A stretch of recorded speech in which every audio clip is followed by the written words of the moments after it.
Earlier this year, airlines took a huge hit to business because of coronavirus. Now, some private air bases have recovered faster than their commercial partners.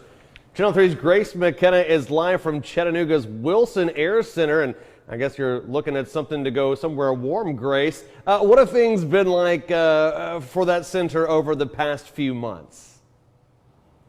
Oh, John, things certainly haven't been easy. Operations manager Andrew Swain tells me that back in the spring, they were sitting at about 25 arrivals a day. And then when COVID hit, that went down to as few as 8 per day. He says, though, that pales in comparison to the hit that their commercial airline partners took. And that's because most of Wilson's business is private. They handle corporate flights, private planes, and private charters. The biggest drop off was in April. That's when they saw their lowest numbers for the month.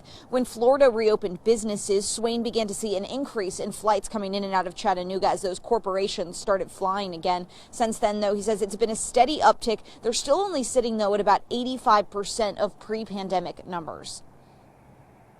We've seen an upward progression over the last few months, starting as early as May. I'm hoping that this time next year that we're looking like what we did before everything hit. Now, one of the other big jobs that Wilson does is refuelings for commercial airlines coming through Chattanooga. And Swain says that with those commercial airline numbers still struggling, they haven't seen those numbers pick back up quite as quickly as their other types of flights and business. Live in Chattanooga, Grace McKenna, Channel 3 Eyewitness News. A very interesting option. So, Grace, I have to ask you, Bermuda, Bahama, Key Largo, Montego, where are you thinking about right now?